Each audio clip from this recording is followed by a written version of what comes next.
Hello there, folks. Welcome to Existential Sunday. Most of you will watch this via replay, so hello to all of you who are watching this later on YouTube or Instagram or Facebook, wherever you might be watching. Hello, and if we don't know each other, my name's Corey. Welcome. Thanks for stopping by and see what I'm talking about.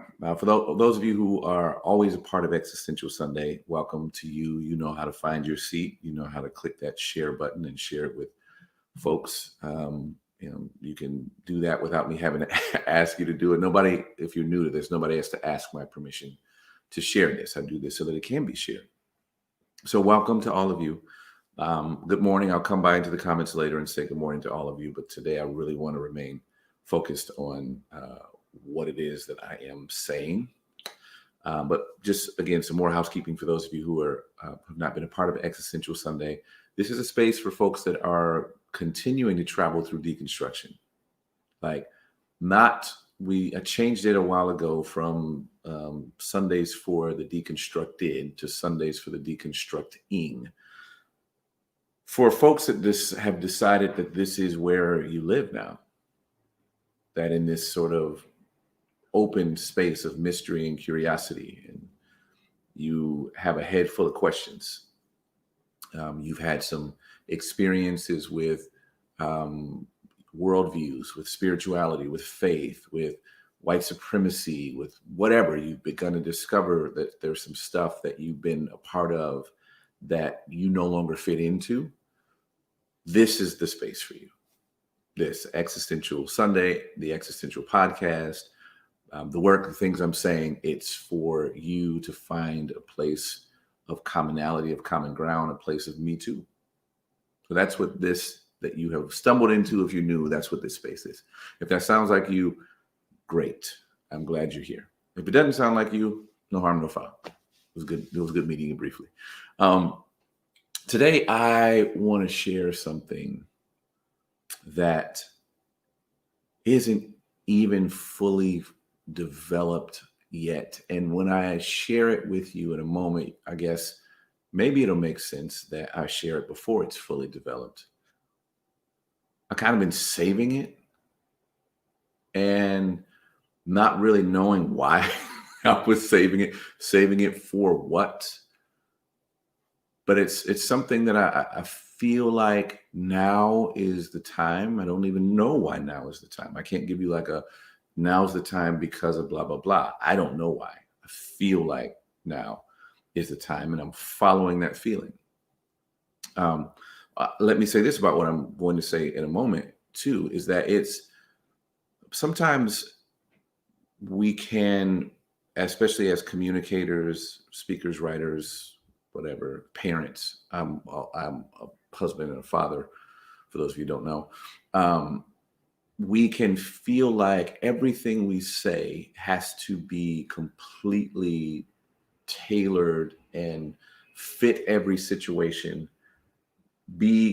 have no holes in it. No one can poke holes in what we say. It's just this thing. It's perfectly stated. It's why so many of the churches in America, there's so much time goes into crafting that perfect one-liner that everybody can tweet and sit with and remember forever. And that, again, has no other side to it. The ideal is that I'm going to say this thing and nobody's going to be able to rebut it. So we ensure sometimes that what we say can't be rebutted by like giving the other side and sharing this other thing, offering balancing statements. I'm going to resist balancing the statement I'm about to make in a few moments. I'm going to say something, and I want this one sentence to sit with you. And if you choose to balance it, if you choose to bring the other arguments against it, all that kind of stuff, great. I think that's what it should be. I think that some of the most profound ideas in history are ideas, statements, sentences, phrases that people just put out there. And they said, here's my gift to you. Do what you will with it. I'm not going to try to tell you how to process it. I'm not going to try to tell you where it fits perfectly in your world. I'm not going to do that. That's not my job. I'm just going to make the statement. And that's why there's a Bible. That's why there's ancient books and sacred books, holy books, and all of these religions, because people made statements thousands of years ago, and we're still going, yeah, I wonder. Well, I should say some of us are still doing that. I think that's been the point of what we should be doing with these statements. And sometimes what happens is people try to again close all of the loopholes in the statements to make them fit a narrative, to make them fit an agenda, to make them fit an ideology, so that I don't even know what the "so that" is, to be honest. But I'm not doing that today. I'm going to say the thing, and I just want you to carry it away. Take it with you. You can keep it, meditate on it. You can put it in the garbage. Like, anybody's ever been to church, sometimes in church they'll like give you something to help you remember the message. Anybody who has been a part of some of the like real, some of the specific places I've been in, we sometimes wrap these things in raffia or like burnt paper. If you've ever been a part of anything like that, like, and you take it from church or from youth group or whatever, and they want you to remember it. And sometimes you keep it, sometimes you put it in the garbage, sometimes you lose it. What I'm about to give you is that. You can do what you want with it. But first, let me tell you the story behind how I arrived here. I was sitting outside of my brother and sister-in-law's house in Nashville, which I'm really sad that holiday travel is canceled. So I won't be there. I've been there the last several Christmases. It feels like home on Christmas, and I won't be there on Christmas. But anyway, I was outside. It was an unseasonably, I think anyway, felt unseasonably warm day in Nashville, just outside of Nashville. And I was outside and I was smoking a cigar. And I'm out there by myself under the stars, because they kind of live out in the country. It's just a beautiful scene. Like, it's just like the night sky is full of stars, and it's Christmas time. And so I'm like thinking about like what it would have felt like the night that, in the story of Jesus' birth, like what it would feel like on a night like that, with the stars and, people being guided by stars. So I'm having all these thoughts, right? And yes, I was smoking a cigar. I was not high. And so I start, meditating, praying, and this voice, not audibly, but like this voice sort of inside of me welled up and said, if there were a microphone in front of your face and you could say one thing to the world, just one thing, and the whole world was listening, what would you say? And I answered really quickly, this voice, right? My response was like almost automatic, but in that automatic response was like all of this thought that happened just so quickly. Maybe it was like a bunch of thoughts that I'd been having over, the last several years before this moment, or I don't know, but I had an instantaneous response. In that instantaneous response, and what made up that instantaneous response was this sort of, you think, under that kind of question, one thing to the whole world, you start to think about, well, what's really important? Like, what could I say to the whole world that I think would be helpful, that I think would be meaningful, that I think could bring change to it, right? That I think could, give someone a sense of belonging or whatever. I don't know. All of those things. Like, in this moment, I'm processing, what's the one thing? If I get one thing to say, and I wasn't anxious.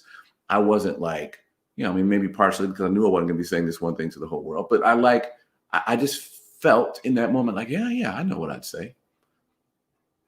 And in that moment, what came up after the voice asked me that question, and I thought, I'm going to say one thing to the whole world.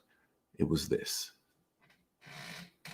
it's okay to be human. That was it. I just thought if I could say one thing to everybody, just one thing, I would say it's okay to be human. And then probably like some of your brains are doing now, I started to feel all of this rush of, but what about, right? These things that pop up like, but if you, like, you can't just tell people that because then and what about these? And it just kept coming back over and over again. No, it's okay to be human. It is okay to be human. And I want to say it to you right now, right? I'm giving you the whole talk at the 10-minute mark. Normally, the whole talk takes 30 minutes. At the 10-minute mark, I'm telling you right now, the whole point of this, if you turn it off right now, you really won't miss much. It's okay to be human. And I want you to say it to yourself. Yeah, say it to yourself. Maybe like wherever you are, just say it to yourself. Say it one more time. It is okay to be human. To be human is to be divine. I've heard it before said that that Jesus, for those of you who sort of subscribe to a Christian worldview, or at least some adjacency to the Christian faith, but that Jesus was on the planet to show us what it looks like to be fully human, to be fully alive, to be fully present with ourselves and for our community. That is what we see in Jesus, in this idea of the Son of Man, that we see this culmination of humanity, what it means to be a human being.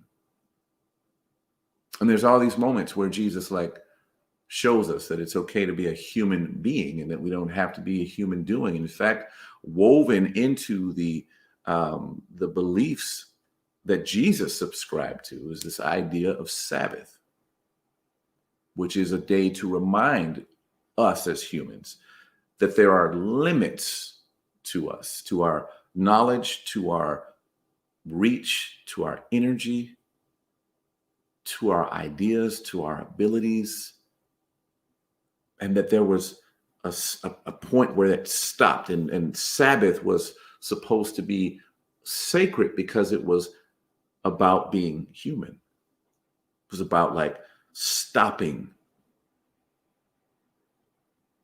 That if the Creator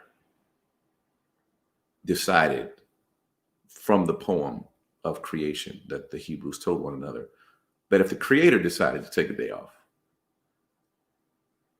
shouldn't you too? Shouldn't there be a limit to you also? Jesus showed us that it was okay to be human. And there's this other verse in it's in the Psalms, and it's been translated different ways over the years. In fact, I haven't even looked at some of the more recent translations of it. I know that at some point, I think it was the King James version of the Bible, which one day I'll probably talk about all these versions and what that should be telling us about the reality of Scripture, the fact that there are so many different ways that we have decided to interpret the words. But one of the versions, right, of this verse was that God made us a little lower than the angels.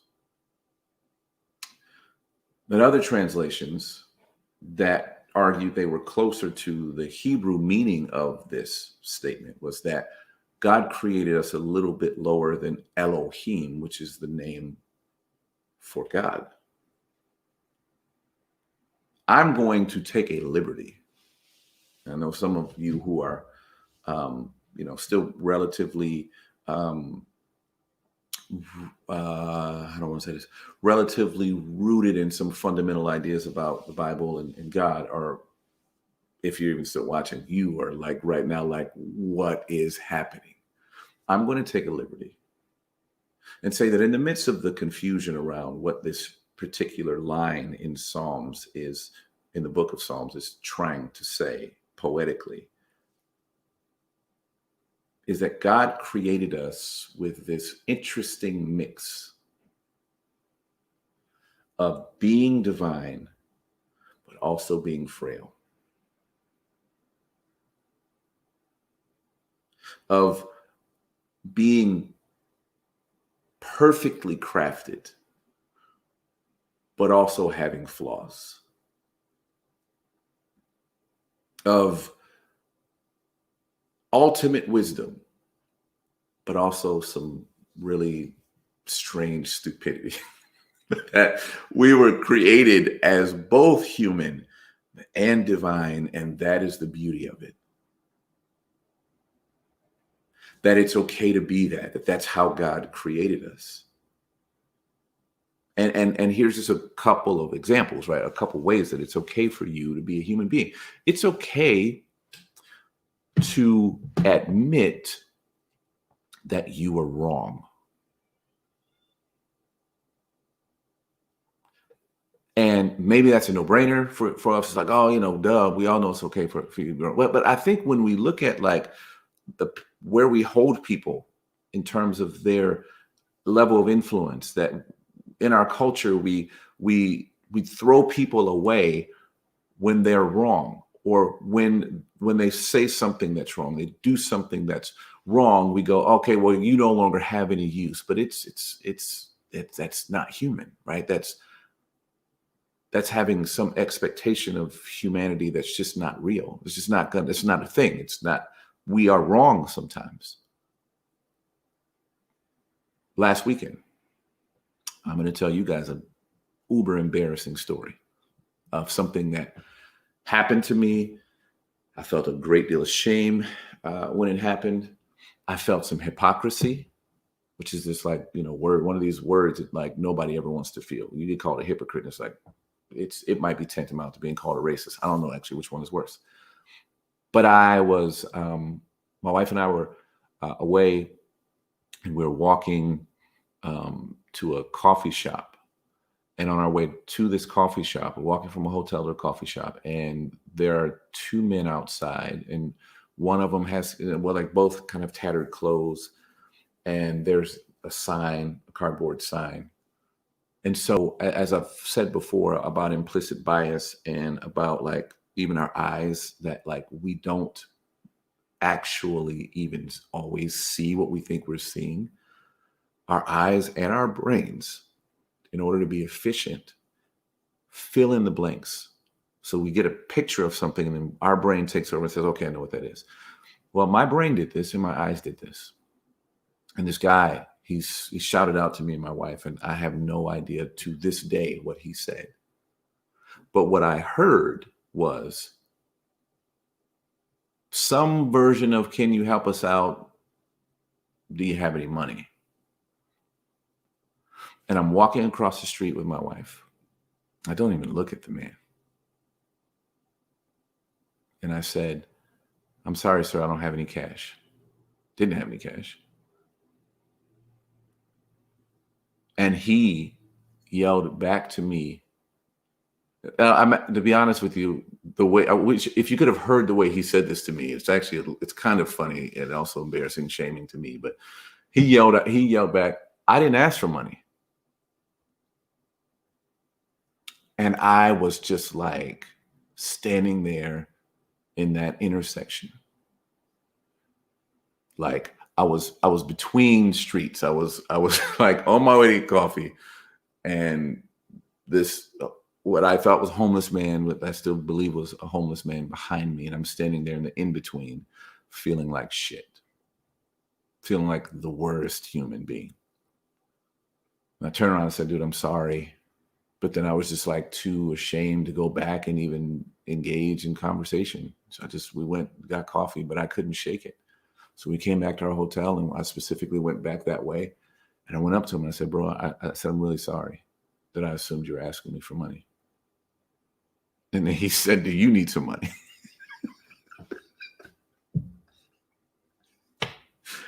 And I mean, and I think like, I tell you that story because it's a human story. Here I am always talking about contending for a better world and talking about not seeing people in ways that are dehumanizing to them. And I did the very thing that I'm always talking about not doing. And I could hide that story from you and be like, oh, nobody can ever know that because then I'm a fraud. Or I can tell you that story and let those of you who think I'm a fraud think I'm a fraud. And those of you who hear that story and go, wow, that's a human story. And we need to hear more stories like that. In fact, here's the rub that I have with some of our, Corey, what are the words you're trying to say?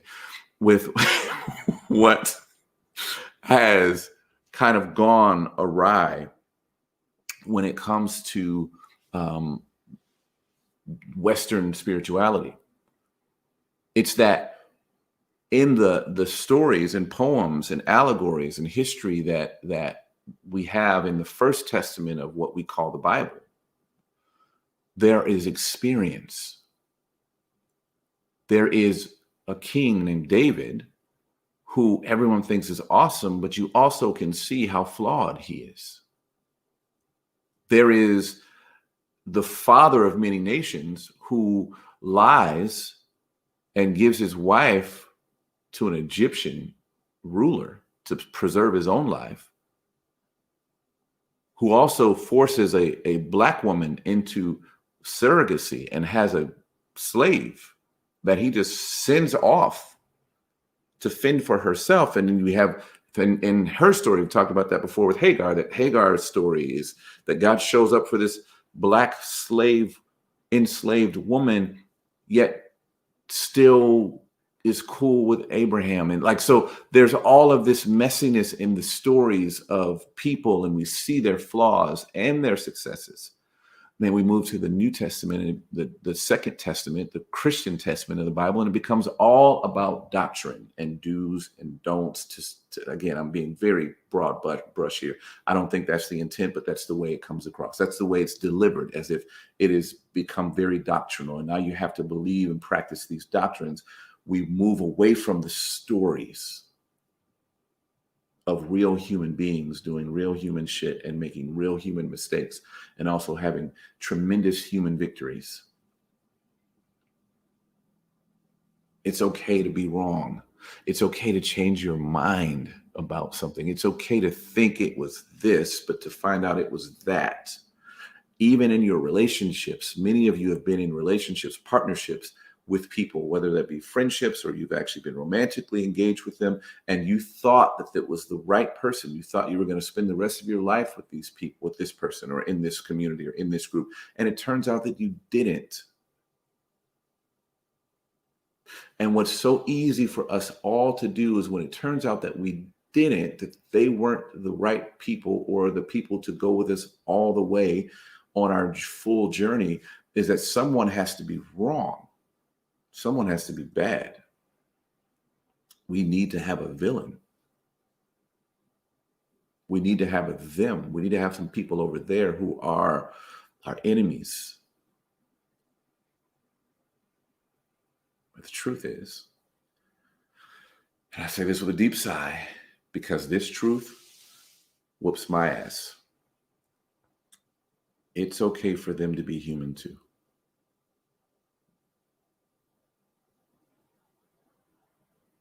Parents, it's okay for your kids to be human. Partners, it's okay for your partner to be human. It's okay for your boss to be human. I want so badly sometimes to throw people away because they're bad people, because they're racist, because they've done me wrong, because they stand in the way of justice, because they believe crazy ass QAnon conspiracy theories and watch Fox News all day. In fact, actually right now, I think Fox News is too moderate for some of these folks. I so badly want to throw them away, but I can't. They're made of the same basic stuff as I am. And it is okay for them to be human. Now, doesn't mean I have to remain in community with people who I fundamentally disagree with the way they're being human.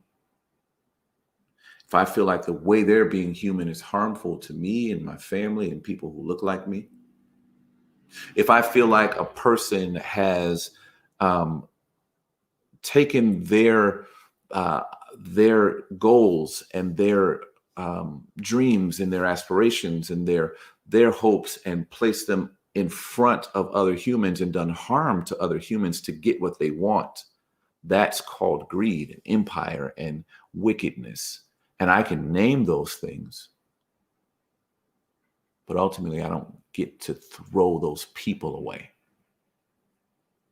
I don't know what to do with them. So sometimes I ignore them.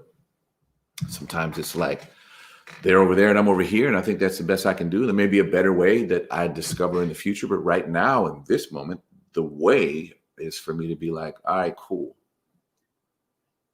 Go be human over there.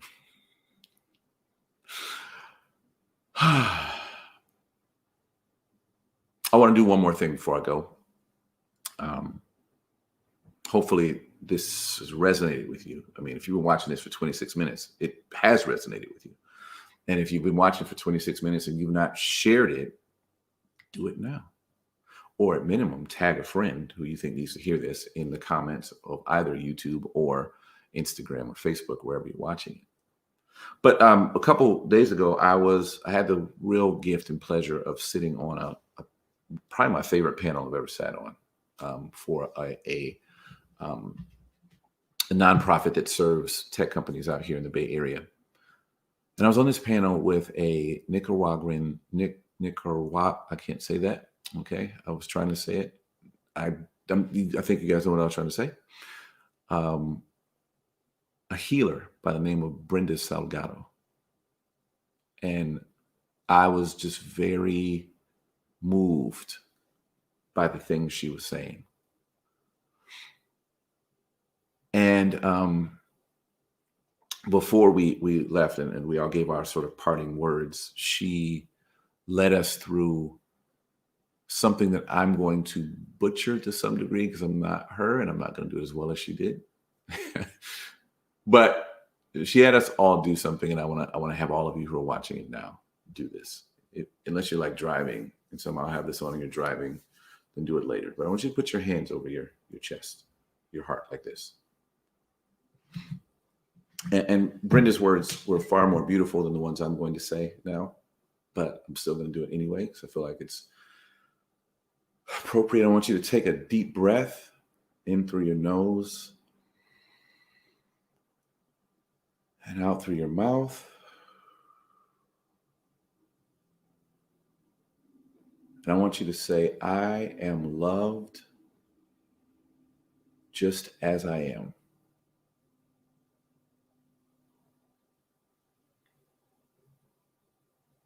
I am accepted just as I am.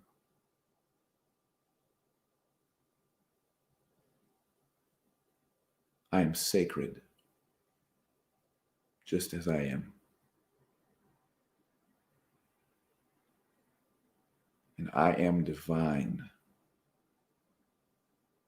just as I am.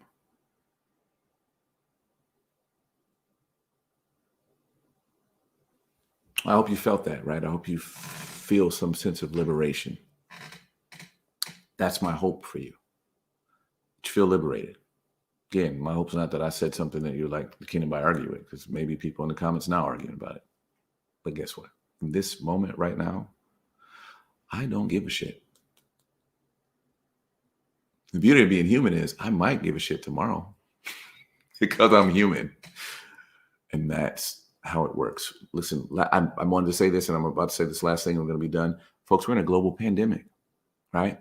We are watching cases grow. People have varying beliefs and ideas about the validity of COVID and vaccines and everything else, whatever. That's fine. That is also part of being human, sometimes annoying part, but it is. It's okay to be like really sad about the fact that your holiday plans have changed. It's okay to have days where you just don't feel like being productive because it's the same old. You're watching another Zoom. You're on another Zoom call with some of the same people. And we try to change our backgrounds up, but I mean, folks, it's Zoom. It's the same people, and you're tired of it. It's okay to like sit in that and be like, I'm not productive today. I'm tired today. I'm sad today. I'm over this pandemic today. Just do it with a mask on.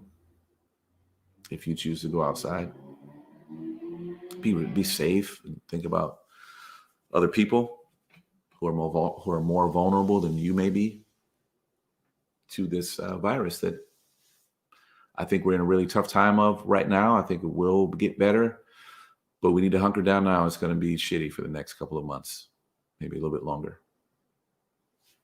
All right, that's it. One more thing, one more announcement. There will be no Existential Sunday next week.